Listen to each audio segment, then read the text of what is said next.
Welcome back, happy hookers. Today is a very exciting video because we're going to be covering 4 of my favourite things.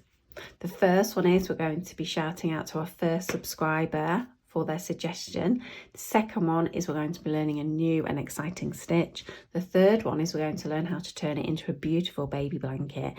And the fourth one is to give some tips and starter I don't want to say tips and tricks because that's not right, but give a little bit of advice to people struggling to read shorthand crochet patterns. So what a bumper episode this is going to be of Crocheting Tea.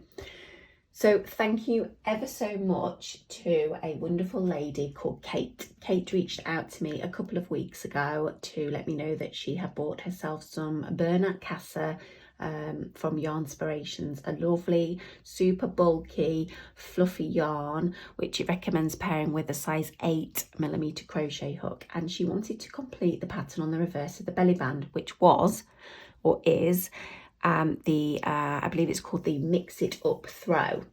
Now you'll see here the Mix It Up Throw and pattern. However, I have popped a link in the description to the Mix It Up Crochet Throw for those that want to print out and have that reference to one side, because what we're going to be doing is we're going to be following the pattern as it is now. We'll put the prompts up at the top of the screen for each section of the pattern that we're going to approach. But if you do want to sort of refer to it and maybe make notes, I used to highlight sections of it as I'd work through. This stitch is commonly called the V stitch. As you'll see, it creates these lovely V shapes, and once you get comfortable with it, you'll find it is a really lovely textured stitch that you can use for lots of things. Now, I don't happen to have any Bernat Casa, so I am reverting to my trusty Sidar number 1 chunky and my 5mm hook, which is going to give me a little bit of a thicker fabric than I think you would if you had something like a super bulky chenille, a much softer blanket. So let's get started.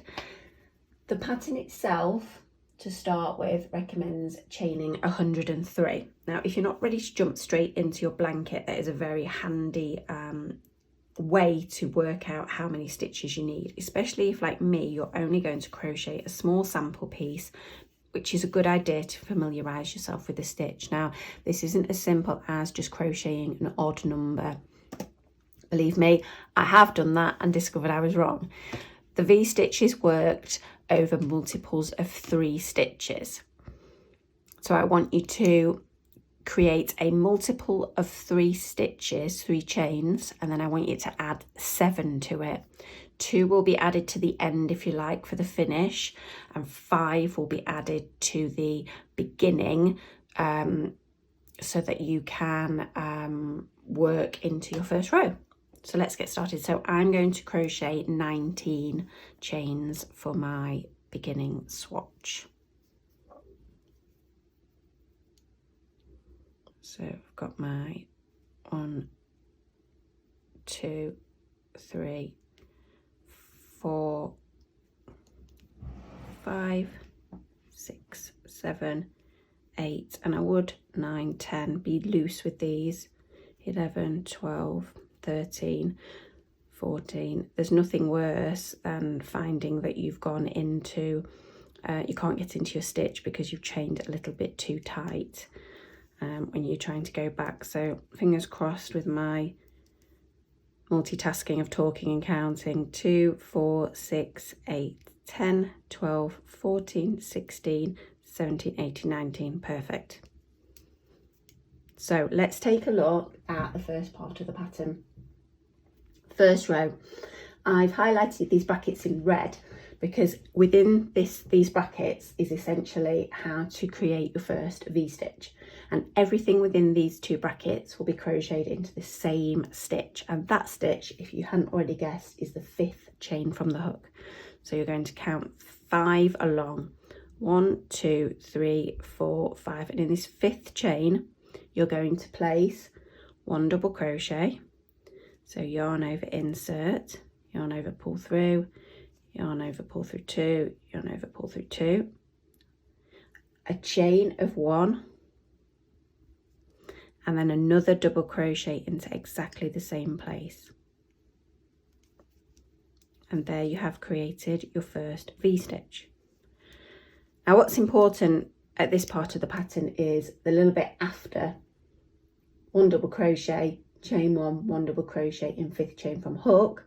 There's then another set of brackets which is a little bit of a note to you, which is letting you know that the skipped chain 4, which is this bit here, because we went into the 5th chain from the hook, we've got a skip chain 4. It's letting you know that that counts. Often small rows of chains are duplicates or imitation stitches, and what that's saying is it's counting as a double crochet and a skip, because it's using the first 1, 2, 3 chains mimicking a double crochet, and then it's using the chain at the top here to represent a skipped chain. Does that make sense? Perfect. I don't know why I'm saying does that make sense, because you can't actually answer me in real time, but hopefully if it doesn't, you can pop me a comment down below. Okay, next part. Worth noting, there is a little star before this next part, and what that will indicate is that this section here we will be repeating. So the next bit above we're going to be doing exactly the same all the way along, and it does tell you that in the next part of the pattern, but for now we're just going to concentrate on this. So it's telling us to skip the next 2 chains, and CH stands for chain if you weren't already familiar with that. So you're going to count 1, 2, and you're going to locate the 3rd one along, and you're going to place in it, as it suggests, 1 DC, CH1, 1 DC, which in longhand is 1 double crochet, a chain 1, and another 1 double crochet, all into this 3rd chain along. So our 1 double crochet, our chain 1, and our 1 double crochet, and there you have completed your second V-stitch. So the next part, as it says, is repeat, and it's abbreviating them to REP, so you can start to get familiar with the terminology. Repeat from the star and to the last 2 CH, to the last 2 chains. So you're going to be able to comfortably repeat all the way along, and your last V-stitch, what you will be doing is placing it in this 3rd one along here, giving you 2 chains left. So that's why it says repeat from the star to the last 2 chains. So let's flick back now, take a look at that pattern. So we're going to do exactly the same as we did before. We're going to count 1, 2, 3 along, and in that 3rd one along we're going to place a double crochet, a chain, oh, missed my yarn over, and another double crochet. So I've probably got about 2 more V's left in my sampler. So 1, 2, into the 3rd one. This is such a lovely repeat pattern, because actually once you've done a couple of rows you'll be so familiar with it, you probably won't need to refer to your pattern, and you'll be able to just sit back, relax, listen to the radio, watch a little bit of TV, and you'll find that give yourself a couple of rows and you'll be absolutely flying. It's just that initial reading of the pattern sometimes and visualizing how that works. So as it says, so let's skip to that next section. We repeated from the asterisk, as in we repeated that part of the pattern until we get to the last 2 chains, and then it's saying skip next CH, so it's saying skip next chain, and it's telling you to put 1 double crochet in the last chain.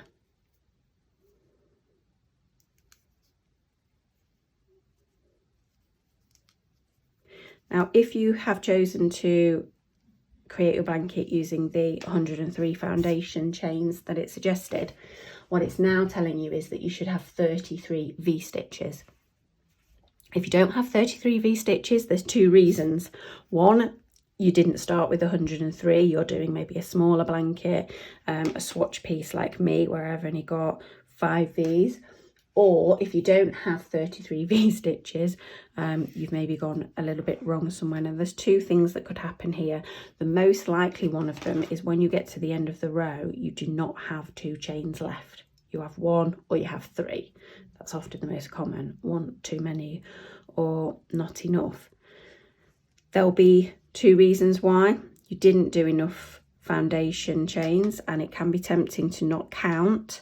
If I were doing 103 foundation chains, I would count twice. Not only would I count twice, I think I'll probably use stitch markers every 20 or something, just to count my 20 market, There's a couple of things that you might want to consider. One is utilising the no chain foundation row, which I'll pop a link above here. It's a fantastic way of creating a row of single crochets as we go, without having to place a chain in. Now, although this blanket doesn't have a row of single crochets at the bottom, I don't think a little thicker bottom is going to make much difference. The beauty of that means that if you get to the end and you find you haven't got enough stitches, once you've counted, you can actually add another one on. If you get to the end and you didn't have quite enough, I wouldn't worry. If you only have one left, don't worry about the skipping of the chain, just pop your double in the end. If you had too many, don't worry about the skipping over two. As long as you have enough to place that double crochet in the end, then you should be absolutely fine. So now it comes to turning our work, and this is in turned rows. So we turn our row, and I just flip it over. If I've got my hook already in it, I actually just spin the back like that, or you actually spin it over to the front like that, so that my yarn is at the back. Okay, second row, you're going to chain 3. 1, 2, 3, and here you can see in brackets it's telling you that that chain 3 counts as a double crochet. It is mimicking a double crochet. Now we've got very abbreviated here. It's simply telling you to V-stitch in each V-stitch until the end of the row. Now what that means is you're going to be creating the V-stitch, which we know is a double, a chain and a double, into the V-stitch. Well, what does that mean? It means we're going to have to actually start to look at our work. And if we stretch it, we can quite easily identify where these V's are. Now the reason I said this is such a comfortable pattern that you can watch TV to do, I wasn't making light of me finding it easy. It's because we crochet into spaces and not stitches, and any pattern you crochet into a space, not a stitch, is a lot easier. You don't have to make sure you're definitely going into the stitch, you know, perfectly. You're going into a huge, well, not huge, but I can put my little finger through the middle of that V-stitch. So popping my hook in is going to be relatively simple. So you're going to find your first V, and you're going to actually crochet into the center of the V with that double crochet, that chain, and another double crochet. You see how that's gone all the way round, and what that's done is it's basically looped around that chain 1 that we've got in the middle. Now don't think that the next one to go in is here, because that isn't. That's the space, a big space in between 2 V-stitches. The next V-stitch is all the way over here, can you see? So when we're going to create our double, we're going to be placing it in there, and I'll chain 1 and then place another double into our V-stitch there. So can you see how, just give it a stretch out, make sure you're going into the next V with your double, your chain and your double. I've got 2 more to do. Your double, chain and your double, and then last one, my double, my chain and my double. And there we can see I have placed a V-stitch in all the way to the end of the row. So the only thing left to do now is place a double crochet, because we'll always be ending in a double crochet. Now this double crochet is not going into a double crochet below. Can you remember, it's going into that chain that we created to mimic it. But what we want to make sure is that we place this chain that we did before we created it. So I like to go through not all of them. I don't go through this bottom one here. I like to make sure I definitely pick up the top piece and probably this smaller one here, because it is actually the top of the stitch. Can you see how it's just slipped? If I were to twist that up, you will see it's these two pieces that actually is the top of my stitch. So I'm going to place my double crochet into the end there, and then the best thing I always think is to do that and square it up, and that looks comfortably like everything's aligned on top of each other. My V's are all sitting on top of each other, and my double crochets slash chain threes are all sitting on top of each other, and that's where we want to be aiming for. So now it's on to this row, which is the same as the last row. So what you're going to be doing, repeating the last row until your work measures as long as you would like it to measure. So we're going to do one more row together, but I'm going to flick back to that second row so you can see how we do it. So chain 3. I like to do my chain 3 before I turn rather than turn and then chain 3, but it is personal preference. So I've chained 3 and I'm going to be going into my V, making sure I go into the right space. Double, chain, double. That is your mantra. Okay, next V, double, chain, double, double, chain, double.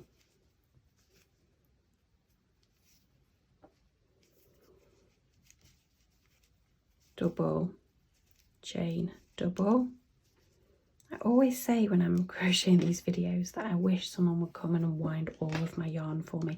A lovely lady actually has popped a comment on one of my videos about something that you pop your ball of wool on and it spins round, so it's not a yarn bowl.